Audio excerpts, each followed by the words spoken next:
let's move on to polling.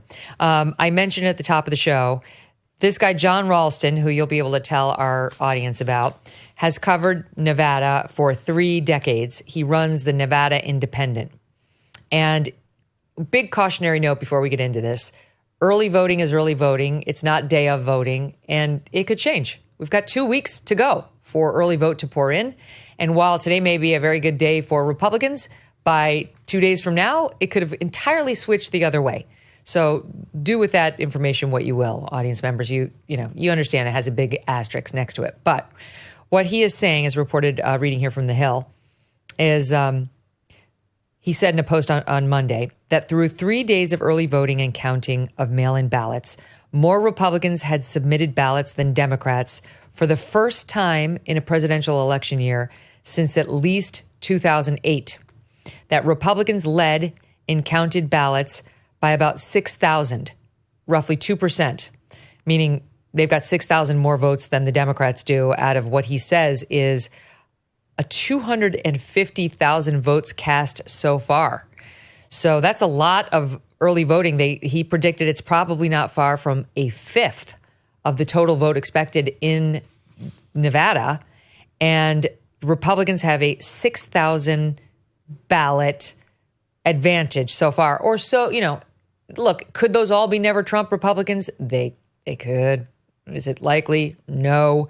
And just filling out the reporting, Ralston explained that the firewall that generally contributes to a Democratic advantage from Clark County has, quote, collapsed, with Democrats only leading Republicans there by about 4,500 votes. That county is the most populous in the state. It's home to Las Vegas.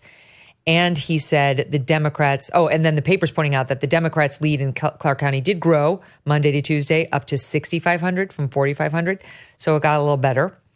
Ralston said the rural areas are also outperforming what should be their share of the electorate by almost 4 points. Quote, the large mail ballot lead enjoyed by Dems has been erased and more by the GOP lead in in-person early voting. And he said, look, while anything could happen, things change. He described Monday as, quote, a huge day for Republicans in Nevada, and said a few more days like this and the Democrat bedwetting will reach epic proportions. So what do you make of that John Ralston report? Well, I know John Ralston. I've known him 30, 35 years. He is a man of integrity. He is not a partisan either way. And I have felt that because Nevada is a state that has a relatively high proportion of non-college educated people, both white and non-white, largely Hispanic, that I thought this was more fertile ground for Trump than the early analysis and some of the polls have suggested. But with what Ralston is saying, as you read it out, gives me confidence that at the very least, Nevada will be very, very close. And if there's any advantage that I would glean from what he said, it would be, as he suggested, an advantage for Donald Trump. And again, in a state, many of the commentators so far have put in Kamala's category. Yeah, they've been saying that that's the most likely to go blue, Hogan. And yet those are good. That's good initial feedback, at least for Trump. Sure. And look, initially, too, it's the culinary union that kind of controls the vote there. And that's why Democrats end up kind of winning Nevada in half of the last several cycles. But I think Doug's right. What I would caution listeners, viewers, too, are a couple things. I'm so glad now Republicans are embracing the early vote. That should be something they do. But where I'm kind of watching and paying attention to is it's not so much the date you vote, but the number of voters. Meaning, if 100,000 people would typically turn out on Election Day, and you got them all to vote 2 weeks early, that's great. But if you need 200,000 voters, the question is, have you done enough on the ground to identify, persuade, register, mobilize those voters needed to actually win the state? Well, wait, but Hogan, I'll let you finish your point, but doesn't it help the Republicans to have these early votes come in, because then the canvassers can check all of those people? They know who voted. They don't know how they voted, but they know who voted, and they no longer have to keep bothering those people. Yes, that's the beauty of it. So I love the fact they are early voting. As I said, that's important. You're seeing that big numbers in Pennsylvania and Georgia, North Carolina, et cetera. This is a really good sign and a really good start for Republicans. But they have to finish the drill. You got to run through the tape. That's all I'm saying. And so the ones where they have, if they have 500,000 voters identified and they know 100,000 already voted, great. Then quit sending those 100,000 the text messages. Quit going and knocking on their doors and showing them up at work. Go find the ones now that you know you can get to the polls on your behalf. I think Donald Trump's campaign has just done an outstanding job recognizing the problem, addressing the problems from 2020, and then doing things differently. He's outsourcing a lot of that this time to third-party groups. It's something that's kind of never been tried on the scale. But again, norms don't really exist in Trump world. But if this is pulled off the way I think it's actually going, what an incredible model and what a revolutionary way to play this hand-to-hand combat in politics. I mean, people like Elon Musk, people like Charlie Kirk, people like Scott Pressler in Pennsylvania, who we interviewed, who's doing the Get Out the Vote for Trump there. They will need personal thank yous from Donald Trump. Yeah. If Donald Trump wins this election, he got himself elected. But boy, oh boy, those will be three names he's going to need to help for the Get Out the Vote effort, which, as much as people love you, it doesn't matter unless they actually pull the lever for you, or in today's day and age, fill in the little dot on the Scantron. Doug, can you please answer a question for me as somebody who actually is a pollster? We all know the polls were flawed in 2016. Then came 2020, where once again they greatly overstated what Joe Biden's support was going to be. And I've heard people say they had fixed the underpolling of Trump people in 2020, and I'm wrong. If you look at like the day before the election, they had corrected all these overstatements. So the polls in 2020 were in fact fixed. They were good, like fixed in a good way. And I've also heard people say, no, they still hadn't figured it out by 2020, but they figured it out closer to 2022. And they definitely have figured out how to get the Trump voters factored into the polls today. So, and if anything, they may have overcorrected to where now they have more rural voters in there, more working class voters. And even like the Trump first-time voters who he got off of the couch for the first time in 2016, that they're now baked into the cake. They're easier to poll. So you can trust the polls in this cycle better than you ever could. What's the truth? The truth is we don't know. And if you ask me, no, but if you ask me to answer the question, because we really don't know how to draw samples. We don't know what percent are online, what percent are on cell phones, what small percent are on landlines. We don't know. So I say we don't know, not to duck the question, but there were two different types of elections: presidential, where Donald Trump is on the ballot, in 2022, which was a midterm election where Donald Trump was not on the ballot.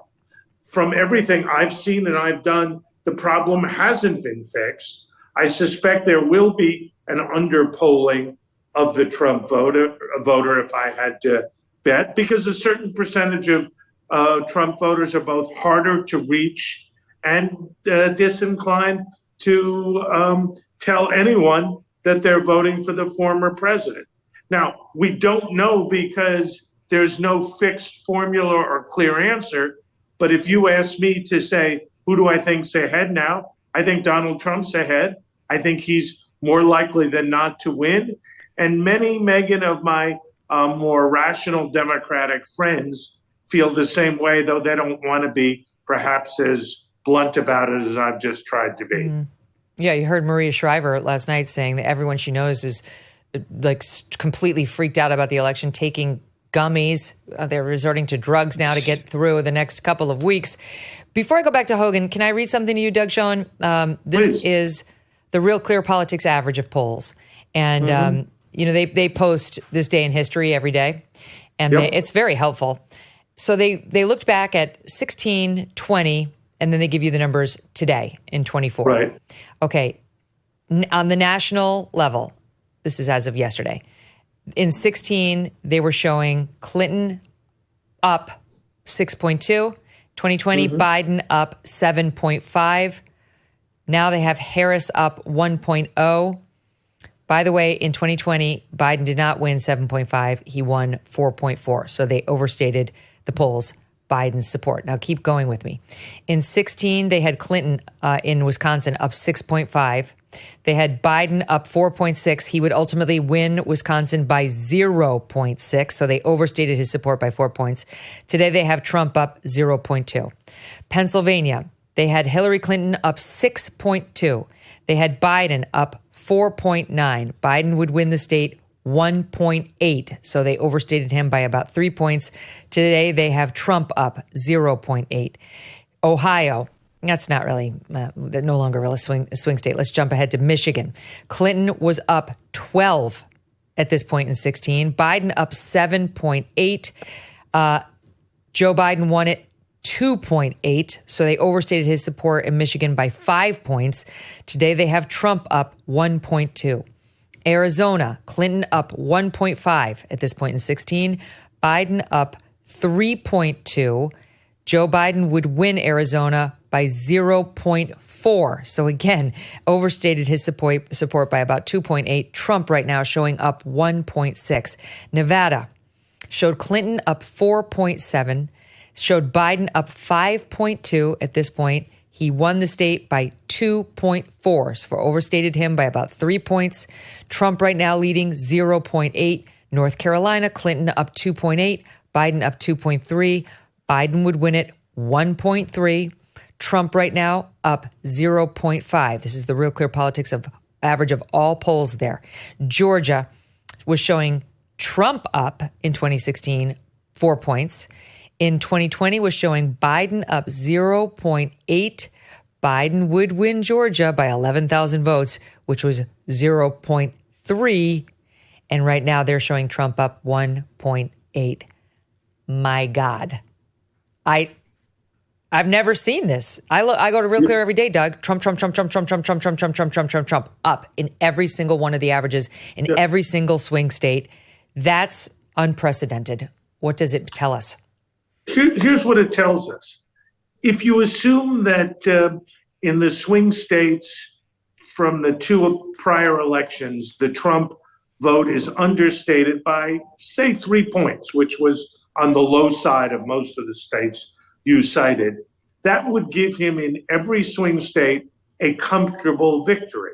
I don't think there's any one of those swing states that would make Harris the leader if, in fact, there is the factor that I believe still exists. And I think that's one of the reasons the Democrats remain worried. But also something else, Megyn, all the trend data has been moving both nationally and in the swing states to Trump. It's been small movements, yes, but almost no movement to the vice president.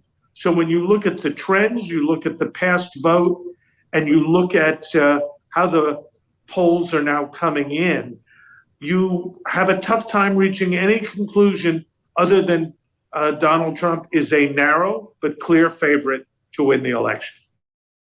4 years of crushing interest rates, runaway inflation, and reckless government spending. And who is paying the price? You.